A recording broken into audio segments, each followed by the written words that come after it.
Stanway. This season's young player, makes it two.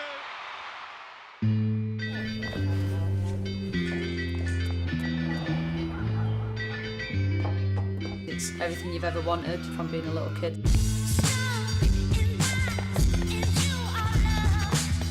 Be part of something bigger than yourself.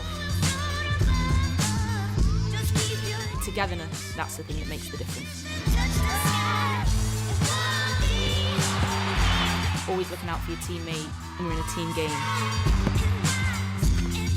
You have so many experiences that just make you who you are. Be brave enough to express yourself. It's the best thing in the world, and you get to do it with some of your best friends. They'll always have my back and I'll always have their back. Be humble, hardworking and determined. Live every day, enjoy every day. Just create as many memories as we can. Get on this journey with us, have a good time.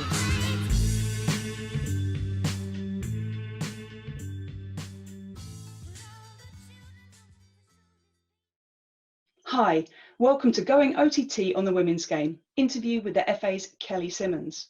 I'm Heather McLean, editor at SVG Europe, and the first thing I should say is there's no such thing as too much women's football, the more the merrier. The Women's World Cup 2019 was a key moment in the growth of the women's game. We now find ourselves at a tipping point, both in terms of viewership and media interest in women's football. I'm here today with the FA's Director of the Women's Professional Game, Kelly Simmons, to talk about FA Player, the FA's live streaming platform exclusively dedicated to women's football. Hi, Kelly. Hi, good to see you. Hello. Okay, so first question for you. Can you tell us why the FA decided to create its own OTT platform in the first place? Yeah, sure. So we're developing the professional game strategy for the women's game with the clubs, and one of our big ambitions is obviously to grow audience. So it's sort of based on 3 goals: developing a world-class product and all the sort of talent and support around the players. Then a big focus is on growing our audience, and then obviously growing revenue to become a sustainable professional women's league. So we see FA Player and our OTT offering as a really key part of growing audience. We've got a current deal which goes till 2021 with BT Sport, who've done a fantastic job in investing in women's football and putting more live coverage on this season and more promotion of the women's game. But we're really conscious that there's only about 11% of our games are contracted, and there's still a massive opportunity for us to get more games out there. Also conscious not everybody has BT Sport. So FA Player gives us a fantastic opportunity to get all of the WSL games out there for our fans and help us grow audience, grow fans, grow audience, grow engagement, and also helps us to get the FA Women's Championship, our second tier, which is hugely important to us as well, to get games out live as well. So we see it as a really key part of growing the fan base of women's football. Cool, okay. And the initial sign up for FA Player was huge. When we spoke in October last year, you'd already signed up, like 1 month after you launched it, you'd already signed 3 overseas TV distribution deals for the content, which is pretty amazing. And I know that you blew your initial hopeful figures out of the water for registrations. So firstly, can you tell us what happened after that period? So from October to just before lockdown. Yeah, well, we've continued to see month on month great growth in terms of subscribers and increased frequency as well as number of subscribers, people coming back.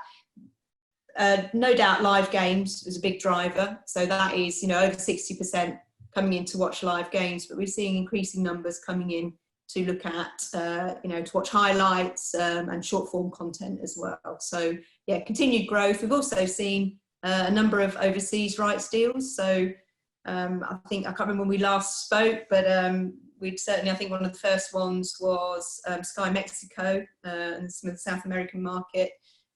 We've subsequently gone on to sell rights in Scandinavia, in Australia, in Israel, and 2 very big markets that we haven't announced yet, overseas markets. And we've generated, 7-figure sum new revenue for the Women's Super League. That's amazing. That's really cool. Mm. And then after, that happy period, the virus hit. Games got cancelled, everything got cancelled, you know the story. League suspended, yes, yeah. So how has COVID-19 affected the platform's viewership? Well, I think our focus really has switched to supporting, I suppose, or putting on content for those who are currently current subscribers. I suppose less of a focus on new growth, really about frequency and engagement of those. We're still seeing some growth, but obviously because of the big growth was weekend based and live games, we'd see those big spikes of new growth coming in. Obviously we haven't got that at the moment, but what we have seen is really good engagement levels around the different content that we're putting on, player content, we've seen sponsor content, we've seen some really good engaging short content on there. And we've also seen good numbers coming in to watch previous live games, going back in and watching kind of key games from women's football as well. Cool. And what have you learnt from, we're not through this completely yet, but what have you learnt so far during lockdown in terms of the content that you're putting out there on FA Player? And, is there anything that you're going to be able to take forward once we emerge? I think because we haven't had the live games, sort of your focus is, each weekend or midweek and weekend, big live games coming up, FA Cup, League Cup, league games. There's been a big focus on those live games. But I think what's happened during COVID, obviously, is that we've really tried to innovate around content. So we've seen some fantastic content by clubs that we've been able to put on FA Player, by Barclays. I don't know if people have seen a Goal Box, absolutely love it. It's Kelly Smith, Ian Wright, two amazing footballers who interview one of the stars of the WSL, show all of their goals for the season, talk through them, talk through the technique. Really good content. The Lionesses have got the Lionesses Coffee Club. So I think we've been able to probably focus more on putting, short form, engaging, kind of fun content on there, which has been really, really popular alongside, going back into the archive and looking at live games and highlights. And it's great to see the clubs getting involved as well and being able to, put more content on to keep, interest and engagement levels up while we're in this sort of period of suspension.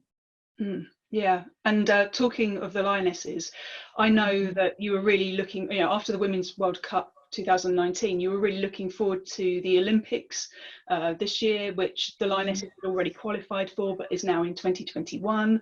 And also, the UEFA Women's Euro Champs, which are going to be held in England, which are now shifted to 2022 as a way to keep the draw of eyeballs and great big tournaments every year, pulling people in. So could you tell us how the virus has kind of affected the overall growth strategy of FA Player at this point? Well, I guess, the strategy is the same in terms of using FA Player to grow our audience and grow engagement. So that strategy hasn't changed. The timelines may shift.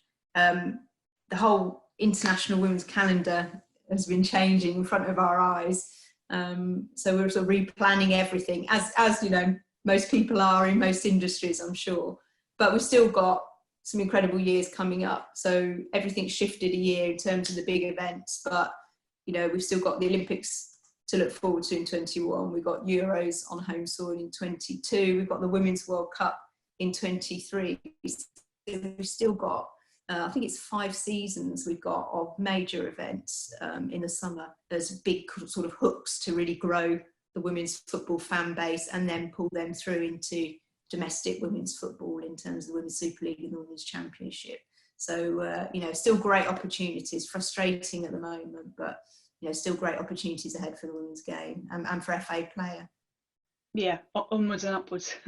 Absolutely, yeah. We'll come back. We will come back. And can you explain also, because FA Player isn't just about giving something for people at home to watch. It's also about helping the FA support the women's game and put it on a par with the men's game. So can you tell us how that works? Well, first of all, it gives us the ability, or gives fans the ability, I suppose most importantly, to see every Women's Super League game. So obviously, if you're an FA player at the moment, obviously the BT Sport have got exclusivity and first pick. So you can only get that on audio on FA Player. But every other game in the Women's Super League is on FA Player. So, huge choice in terms, which you don't get in men's football. You can't see every game live. But with the Women's Super League, if you've got BT Sport or you're on FA Player, between those two, you can see every game. And then what's really important for us is that also we have a Women's Championship game on every week, as well as other content around the Championship. And that helps. I suppose that reach helps the clubs in terms of their commercial programs and building their fan base, and that's really important. I'm really mindful that it's critical for the strategy of women's football. We support the Women's Championship and help promote that and get more content out there, so that those clubs are able to, I suppose, keep a pace with the Women's Super League, because it's important in terms of promotion and clubs being able to come up, make that step into professional women's football, that gap doesn't become too big. So strategically, it's really important for us with the Women's Championship, really important, obviously, with the Super League. And we've been able to put more Women's FA Cup content on as well. So this is the first time. So previous years, people couldn't see the Women's FA Cup games really until the semi-final and the final on BBC. But through having FA Player now, we've been able to show the top game in every round.